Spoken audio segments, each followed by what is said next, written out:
Hello everybody and welcome back to the Manchester United career mode on FC25.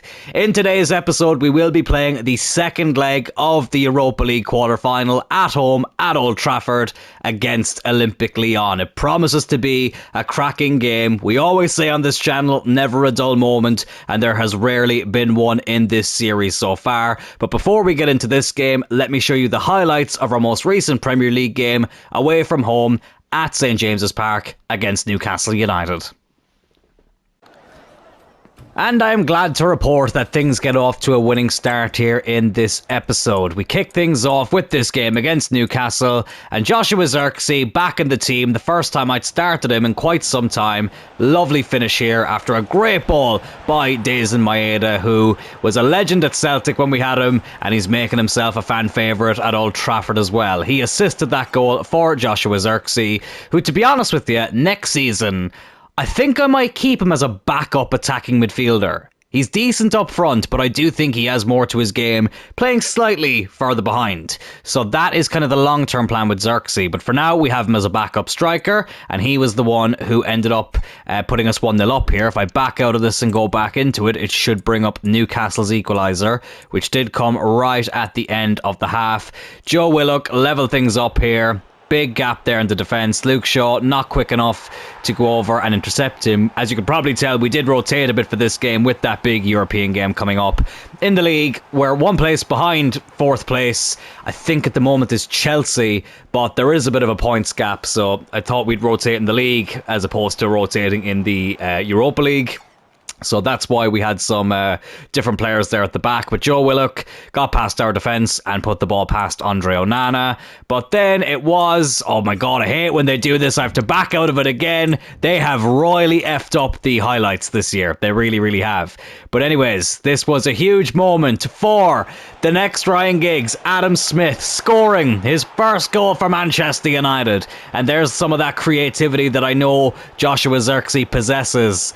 The left-footed winger, who he played on the right-hand side, scored with his right foot. A huge moment there for the youngster. He's been promoted from the youth academy this year. I see a bright future ahead for this young man. And a brilliant finish as well, because it wasn't exactly an empty net. Nick Pope could have saved it, but there was too much power and accuracy behind the strike. What a moment for the young lad. And then that man again, Dazen Maeda, wrapped it up here. We pushed him up front for the final few minutes, and he made it 3-1, and that sealed the 3 points here at St James's Park.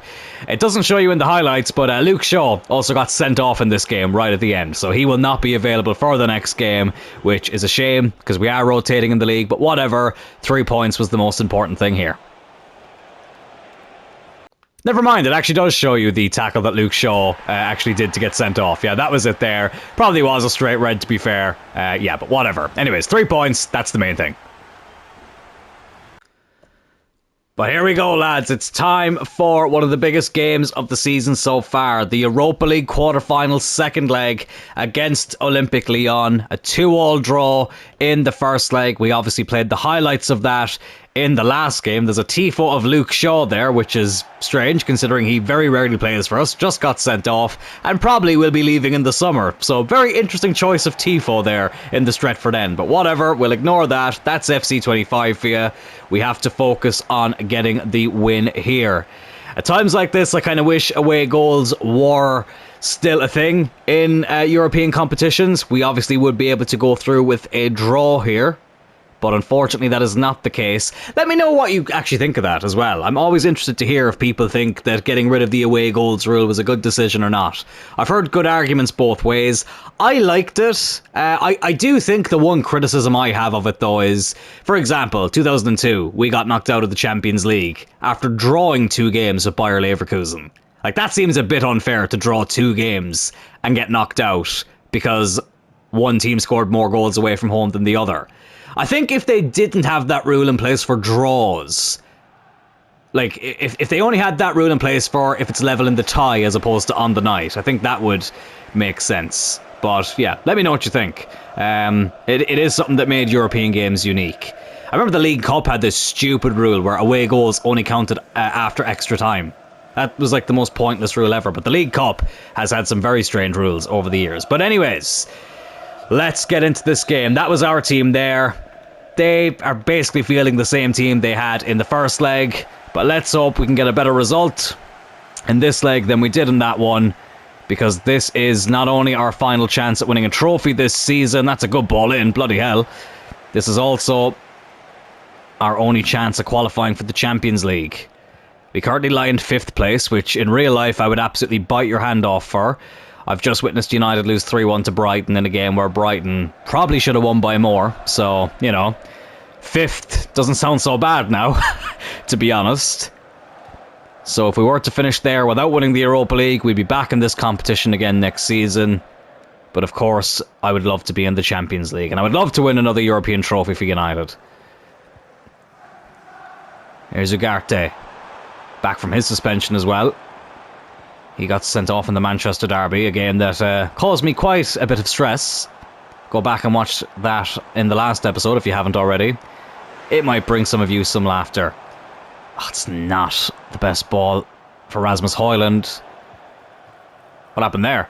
Oh, for God's sake. Sometimes I can't... The whistle doesn't blow on my screen, and I just see the referee pointing, and I think he's given something to us. But it was a free kick there. I think it might have been offside from Rasmus. But here come Lyon now, trying to switch to De Ligt. Wouldn't let me do it. And Andre Onana has made a big save there. Very, very lucky to not go behind there. Big save from the Cameroonian goalkeeper, who, I'll be honest with you, because of his performances in real life, makes me unsure if I want to keep him in this career mode, which is so stupid. Because as I said, real life form does not always carry over into the game. And Onana has been pretty solid. But there is one goalkeeper who I've never used in any career mode I've ever done, who I would like to bring in. But we'll wait and see. We'll wait and see. I haven't made any kind of permanent decision yet. But here's Bruno. And remember, if we don't win the Europa League, it limits the amount of signings we can make. I said that if we don't achieve both of our goals from the start of the career mode for Season 1, that we would only be able to make 2 signings. And those 2 goals were finish in the top 6 and win the Europa League. We're on track to do 1 at the moment in the top 6. And the Europa League, we're not doing too bad in either. But we could be going behind here. Oh my God, that's another big chance. Excuse me. Joe Turrell watches on, looking a little bit concerned. Here's Matthijs de Ligt. Over to Mazraoui, who despite the fact is 1 rating lower than Diogo Dalot, I do like playing Mazraoui more than Dalot at the moment. But it means we have good depth at right back, and we've got a good English right back in the youth academy as well. Can he go on and be the next Gary Neville? And before some of you childish people out there say nobody wants to be the next Gary Neville, most players would kill to have the career that Gary Neville had. So yeah, do one. Oh, that's a great ball. Oh, it's not. He's offside. I tell you what, Lyon have been a lot better than I was expecting. And obviously our next career mode, we'll probably have to play them quite a bit. We will be doing that in the French League. Taking Club de Football Montreal from Canada over to France. So I'm very, very excited for that. And I think I kind of have my 3 career modes for next year locked in as well. So stay tuned to hear more about that. Here's Kerkez, the man who did score in the Manchester derby. Oh, he looked to cut that one back for Rasmus. It goes out for a corner. God, this first half has flown by. Why are we giving Binder instructions? That's very strange. Onana hasn't actually done anything wrong in this game. If anything, he's actually kept us in it. Good ball in by Fernandez, I should say. Amad! Oh, what a strike by Amad Diallo. Oh, the man of the moment has done it yet again. So many clutch moments he's had in real life for United this season, and he's gotten one for us here in this career mode. A beautiful left-footed strike. Mainu's shot got blocked. It came back to Amad, took his time, hit it whilst it was in the air, and he smacks it past the keeper. And it's United 1, Lyon 0 on the night. We lead 3-2 on aggregate. And it's Amad Diallo, the game changer himself. 4th European goal of the season. I do find in this game, it was the same in the Celtic career mode, there's something about that right hand side. I feel like I just don't create as much as I should. it always seems to be from the left-hand side. So Ahmad probably hasn't gotten as heavily involved as I would like him to, but it's not entirely his fault. It just seems to be something about the right-hand side in this game. Oh, but Lyon on the attack here again. They're going to equalise straight away. Honestly, the amount of times this has happened, lads, it's actually really starting to fucking piss me off. We take the lead, and then straight away, next attack, they get the equaliser. The stupid fucking kickoff glitch is actually really starting to piss me off. The delay when I'm trying to switch players, it's not my controller. I have 3 different controllers here. I've tried all 3 of them to see if it made any difference, and it doesn't. 2 is a coincidence, 3 is a pattern.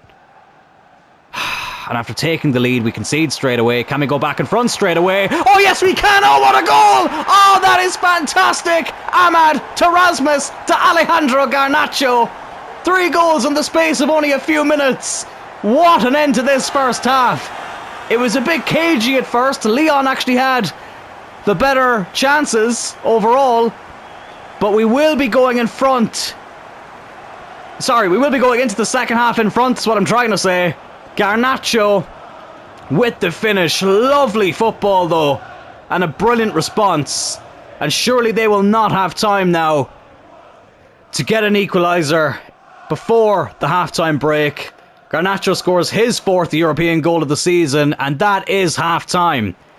Well, Lyon, despite having more chances in that half, do fall behind. We took the lead through Ahmad. They equalised straight away. And then we go up the other end and score that second goal to put us in front. Bloody hell, I need to lie down after that first half. Whew, my throat is absolutely killing me. I spoke about it in the last episode, how my throat is hanging on for dear life. This half didn't help that, but whatever. 2-1 up on the night, 4-3 on aggregate. We will kick off the second 45 minutes. And we are 45 minutes away from a European semi-final. It will be United's first semi-final in Europe since 2021. And that was also in the Europa League. The less said about the final, the better.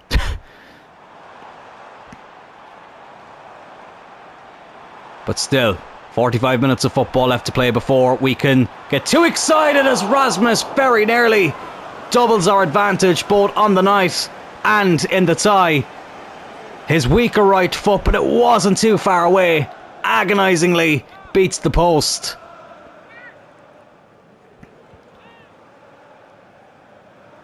And the lead stays at 1 for the moment. Just have to try and keep them at bay here, Olympic Lyon. They've been very lively. I have to give them credit. But they've put that out for our throw-in. We will gladly accept that. Ahmad will take it. Here's Mazraoui. And now Bruno. Ahmad. Rasmus Højlund. Have a go, lad. Why not? Garnacho wasn't able to follow that one up. Lopez gathers it. Puts it out here to Maitland-Niles, formerly of Arsenal.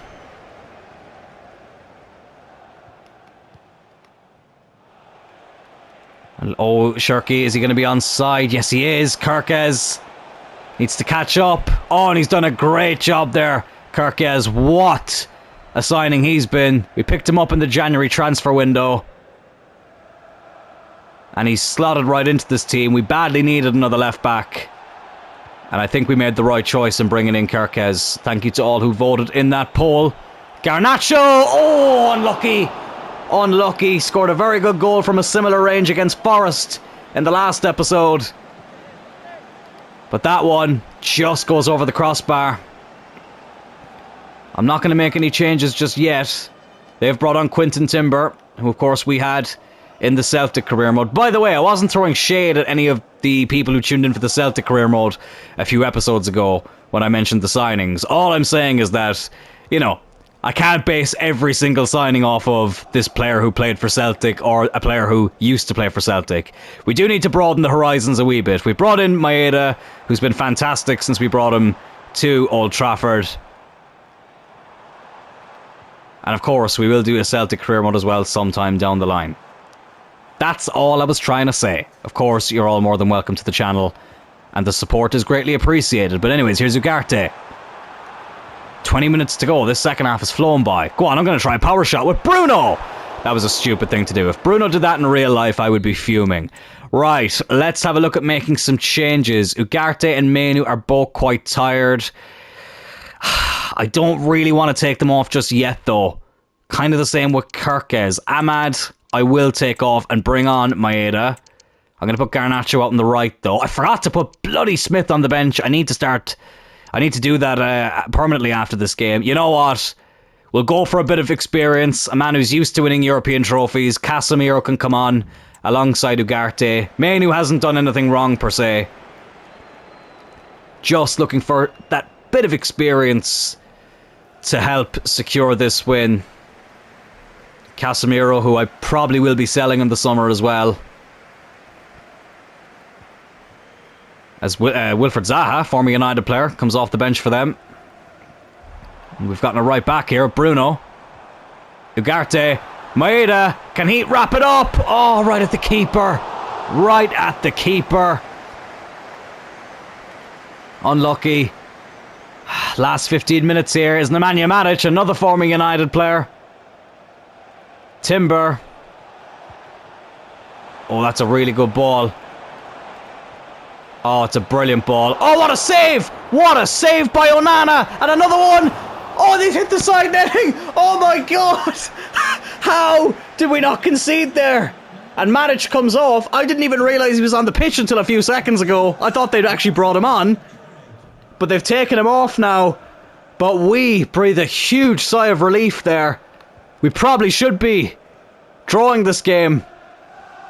Lyon would be kicking themselves that they didn't get the equaliser there. And we need to try and punish him for that now. Here's Rasmus into Bruno. No, it's not a good pass. It's not a good pass. Quinton Timber now. Over to Shirky. Back to Timber. Kirkes going to try and chase him down again, but he goes back to Maitland-Niles. Casemiro, not the quickest player in the world. Oh, it's headed back. Onana with another save. Is that David De Gea in disguise? Oh, good tackle there by Ugarte, but he can't retain the possession. And they're going to equalise. No, they're not. It's a good save again by Onana. God, he has had a fantastic performance in this game. 2 added minutes. Ugarte, that's a stupid place to give away the ball. Why are you sliding in there? Go on. That has to be that. Surely, blow it up, ref. Blow it fucking up, you prick. Oh my god, we're playing against 12 men at the moment. Onana with the save. How are they getting the corner?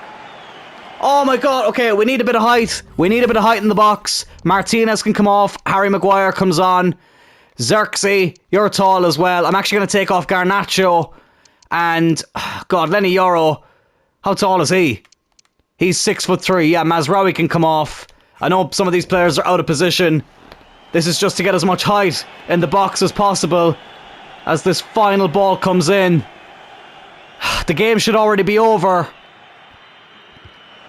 They whip it in. Kirkes gets rid of it. Bruno will clear it. And surely Manchester United have reached their first European semi-final since 2021. It was not easy. It was very much end-to-end. But we do get there in the end. Lyon put up a hell of a battle. But it is the Red Devils who advanced through to the final 4 of the Europa League. Our last chance at a trophy this season. The only way really that we can get into the Champions League. So much at stake here. But we are still in this tournament. And you have to say, on paper, we are the favourites. But of course, football is not played on paper. Let's see who we got in the semi-final. So, in the other games, Athletic Bilbao knocked out Galatasaray 3-2 on aggregate. Olympiacos knocking up Besiktas, Ole Gunnar Solskjaer's new team, 5-1 on aggregate. And Fenerbahce knocked out Lazio 3-2 on aggregate. Let's see, who do we play in the semi-finals? It will be Olympiacos. The Conference League winners of 2024. This is a fixture I've actually seen in person. I was at the second leg of the last 16 of the Champions League back in 2014. The last knockout tie in the Champions League that Manchester United won at Old Trafford 11 years ago. That kind of makes me sad. Van Persie scored a hat-trick that night. What will happen here in 2025 in the Europa League semi-final? Fenerbahce and Bilbao in the other semi-final. You would have to say, looking at these fixtures, we have to be the favourites. We just have to be. No disrespect to the other clubs, but this is a very, very winnable tournament. I'm very much looking forward to those games against Olympiacos. But now we have a league game against bottom of the table Wolves. They are literally in 20th place, so no hope for them surviving in the Premier League this season. Let's see if we quick sim this. Can we get the 3 points? We've made a couple of changes, and we do get the 3 points. Bruno Fernandes, Alejandro Garnacho, and also Joshua Zirkzee getting the goals here. A 3-1 win against bottom of the league Wolves. It's normally a result you would expect, but as has been proven in this career mode, nothing is ever for sure when it comes to our teams.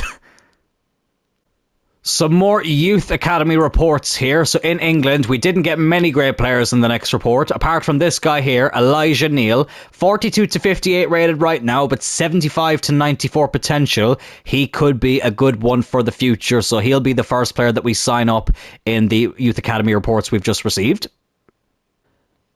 And somebody else we also signed, but I backed out of it too quickly, is another Serbian centre-back, Anton Draskovic. Why was that a hard name for me to say? We haven't found too many world beaters in the Serbian scout report yet, trying to find the next Nemanja Vidic, but he looks like the best one so far. As you can see here, we have this guy as well, Dordevic, but he's a CDM, even though he specifically said only centre-back. They gave me CDMs and left-backs, so we are trying to convert him over to a centre-back. Shouldn't take too much longer, I don't think. I don't know, well, apparently 38 weeks. It didn't say that. Didn't say that the last time I checked it. I don't know why it's taking so long now. That's weird. But anyways, at least here we do have an out-and-out centre-back. So hopefully he can go on to have even half the career that Nemanja Vidic had. He'll be doing well if he did. And our next game is against another team who are battling relegation at the moment. Ruud van Nistelrooy's Leicester City. We are away from home at the King Power, but we do have a fairly strong team. De Ligt was a bit tired, so we've brought in former Leicester player Harry Maguire. Can we get another 3 points here? Yes, we can. Bit of a closer game, but it is another victory. Ahmad with 2 and Bruno with the other one. Another 3 points on the road for United. Sorry, something I've just noticed here is that we are now only 2 points behind 4th place Chelsea. So Chelsea must have gone on a bad run as of late, because that gap was not that close the last time I checked. The closest we were to Chelsea, the most recent time that I checked, or one of the most recent times that I checked, was 8 points. And now somehow we're only 2 points behind them. So top 4 actually could be on. I still want to win the Europa League regardless. Arsenal now have also jumped up to top of the league. Liverpool do have a game in hand though. But that is crazy. Chelsea must have dropped quite a few points. They lost to Arsenal. They drew at Fulham. They lost to Ipswich. Let's keep going back here. They lost to Brentford. Yeah, Chelsea have just gone on a really, really bad run. So we could end up finishing 4th, and I would be very happy if we did. So I was going to play the first leg of the semi-final in this episode, but I'm thinking, because we've managed to claw back a bit of a battle for the top 4, I'm actually going to save the 2 legs of the semi-final for the bonus episode tomorrow. Let's play this game away from home at the Vitality against Bournemouth. Bournemouth are a very good team in the Premier League. I feel like they've kind of gone under the radar a lot of the time, but they've beaten us 2 years in a row at Old Trafford. They just battered Newcastle in real life at St James's Park, so let's see if we can get the 3 points against them here. Ahmad was a little bit tired, which is why I've taken him out of the team. I've put Adam Smith on that right-hand side. Let's see if he can continue his good form. Other than that, full-strength team. Let's get into this game at the Vitality. Still kind of shocked that Chelsea have done as bad as they have done. I did not expect them to go on that run. Now listen, we're still 2 points behind them, but we do have a game against Chelsea coming up at Stamford Bridge, so we could end up finishing in the top 4 after all. I did not think that was going to be possible. As I said, I wasn't really paying much attention to the points tally in the league, because I knew that Chelsea had a very healthy lead in the top 4 race. So I'm still kind of shocked that we actually have a chance now at finishing above them. And let's hope that we do. Top 4 in the Europa League would be very, very welcome and accepted for us to have this season. But anyways, let's get into it. Still not going to be an easy task for us. And we take on Bournemouth here. Kirkes, of course, up against his old club for the first time. Bournemouth, I tell you what, I've always wanted to do a Bournemouth career mode since they got promoted. There's just something about them. Maybe it's because I'm from Lyon. Oh god, give me a second. Give me a second. Oh, what a save by Onana. Fuck off. Oh, piss off. I fucking hate you, Bournemouth. I never ever wanted to do a career mode with you stupid fucking pricks. It's the last time I say anything nice about a team, because every time I do, they take advantage of that kindness. And they go 1-0 up. Bloody hell. I've been accused of talking too much when teams are on the attack. And normally I don't actually like that argument because, you know, I'm doing a video here, I need to talk. But in that case, I probably did get too carried away with the conversation. So not the best start here. 1-0 down already at the Vitality. Oh, I hate that bloody chant. Bournemouth, it's not entirely their fault, but they are a team who EA just seem to think, oh well, there's only one chant that they have, so let's just have that play the whole time that Bournemouth are being used in the game, or being played against in the game. What I was going to say was, there is something that I kind of like about Bournemouth, and being from Lyon, if you don't know, the Lyon colours are red and black, as are the Bournemouth colours. So maybe that's that. And there's that reminder, we are only 2 points behind Chelsea, who are in 4th place, but losing this game will not help us in that battle to get top 4. Kobe Mainoo's done really well there. Into Bruno. What can he do? Adam Smith is there in support as well. Bruno tried to find him, but he didn't time the run well enough.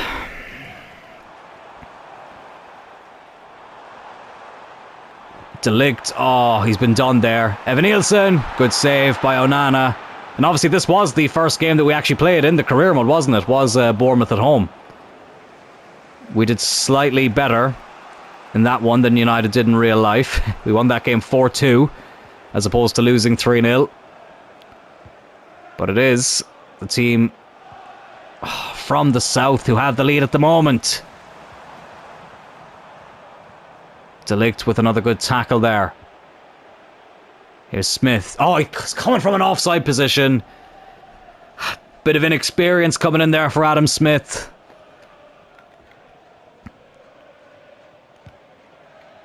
Bournemouth will take this free kick. Mainoo doesn't win the header, but De Ligt does win that ball back.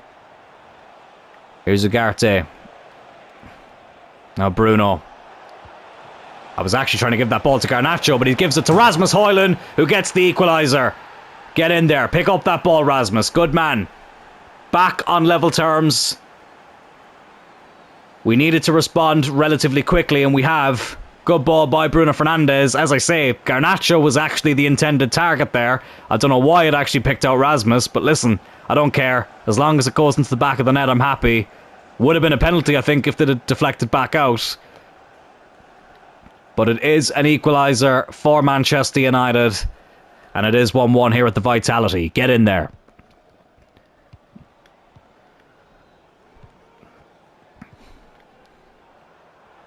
But as we've seen in this career mode a few times, we're most vulnerable when we've just scored. Kirkes does really well there. Wins the ball back off one of his former teammates, Semenyo. Excuse me. Trying to fight back a cough there. Did not work in my favour. Here's Rasmus. Oh, unlucky.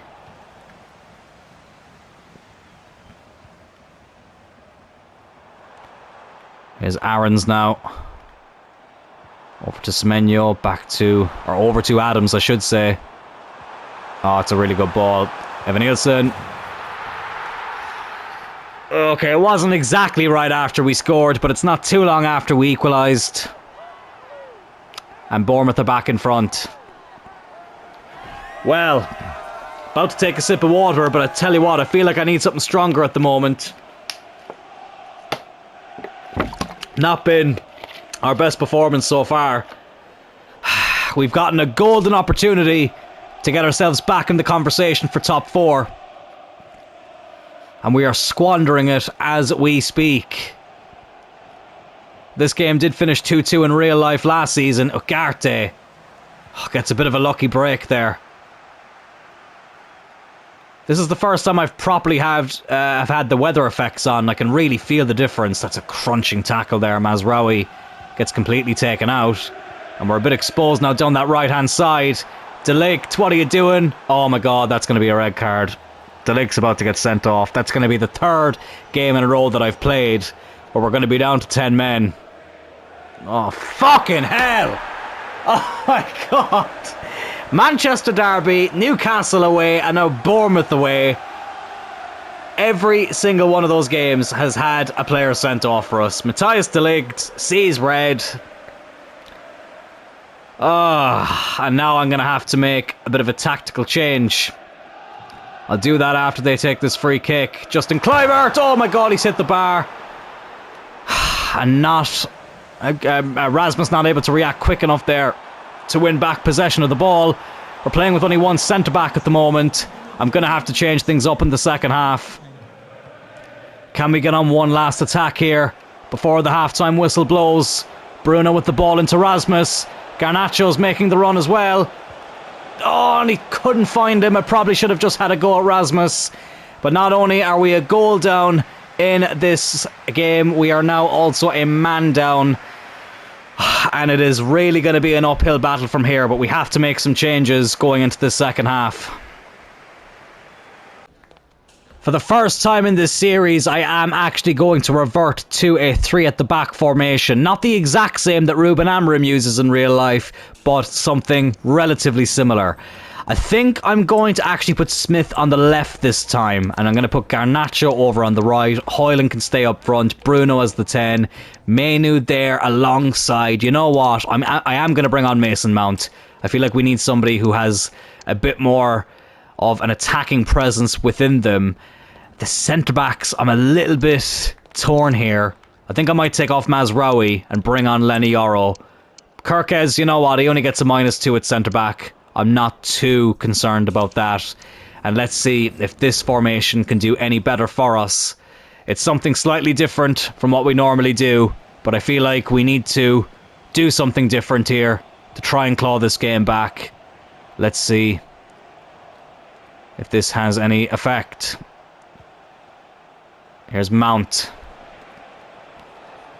A man who I'm a little bit torn about. Do we keep him? Do we sell him? I mean, in real life I'm not torn, but in the game I am slightly. But here he is.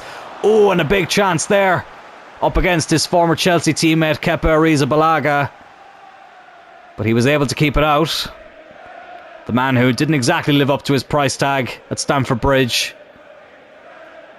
But he's kept Bournemouth in front here. They've got a tough game next at the Emirates.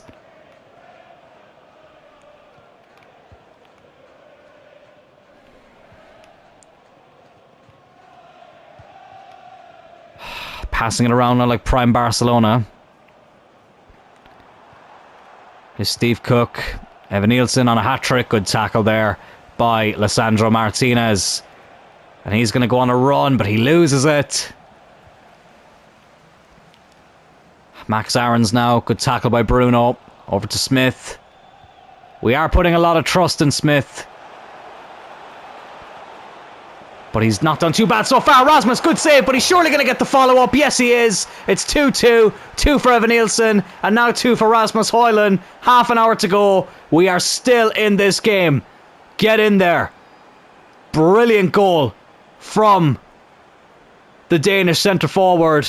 Kepa with the save initially, but he was never going to miss that follow-up. Okay, we need to relax. We need to stay focused. We can't concede straight away. This game is there to be won. We had to make sure we got the next goal.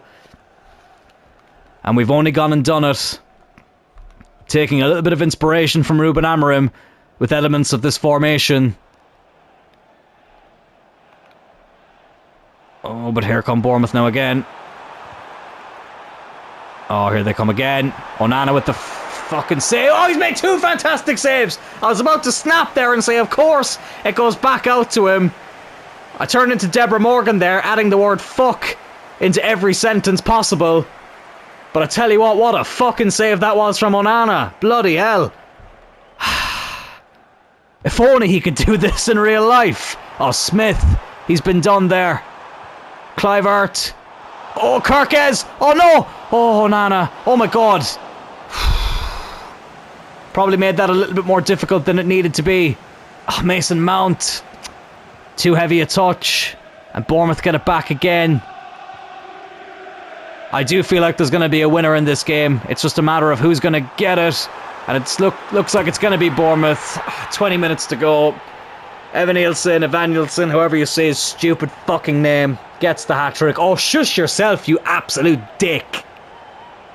Oh, my life. 3-2 to Bournemouth. Did well to stay onside there. Yeah, let's make some changes. Yeah, I don't think that we're going to get anything from this game now. Smith, probably going to have to take him off. Let's bring on Maeda. Oh, is there anyone else we can bring on? You know what? Bruno, I'm going to put back ever so slightly. I'm going to try the 2 up front. Let's bring on Xerxes, who eventually I want to turn into a number 10. Let's see if he can do well here as a striker. That has really flattened me now, so it has. Again, I knew the Europa League was going to be our best chance. But I really wanted to give top 4 a go whilst it was there. But I feel like if we lose this, even if we draw this, it's just not going to be possible. Rasmus trying a shot there from long range. But it ends up back into the possession of Bournemouth. We'll look to go and get a 4th now. It's not letting me switch to Martinez. Spamming the button there. And that has sealed it now. Oh, fucking hell. Fuck this game. And we really are going to have to win the Europa League now, lads. There is no way we are qualifying for the Champions League via the league. Unbelievable. Yeah, that's that. That's that. I'm not even going to play the rest of this game. Bournemouth have done it. Let's sim to the end. Why can't I find it? There we go. We actually do pull one back through Mason Mount. But it wasn't enough. It wasn't to be. 4-3 to Bournemouth at the Vitality. And I think that's top 4 done. The gap is still only 2 points, but as you can see there, Chelsea do have a game in hand. 10 Premier League defeats. I haven't even looked at how many games United have lost in real life in the Premier League. It's probably around the same. I'm actually kind of afraid to look, to be honest. But if Chelsea do win their next game, which is against, if we have a look here, it's against Liverpool though, to be fair. Liverpool, who also have a game in hand on the team above them in Arsenal. And obviously if they win that, they go top of the league, which bit of a double-edged sword for myself. I actually kind of want Chelsea to win it now because I really don't want Liverpool to win the league. But there is always that chance that Chelsea could lose another game. And top 4 may still be possible. But anyways, lads, that is going to be the end of this episode, I should say. Tomorrow we do have a bonus episode to make up for the lack of episode last Friday, where we will be playing the 2 legs of the Europa League semi-final. Olympiacos, the Greek team, will be the opponent. Let's hope that we can advance through to United's 3rd ever Europa League final and try and seal another European trophy and Champions League football. If you did enjoy the video, lads, please hit that like button. Consider subscribing to the channel, and I will talk to you all in tomorrow's episode. Take care.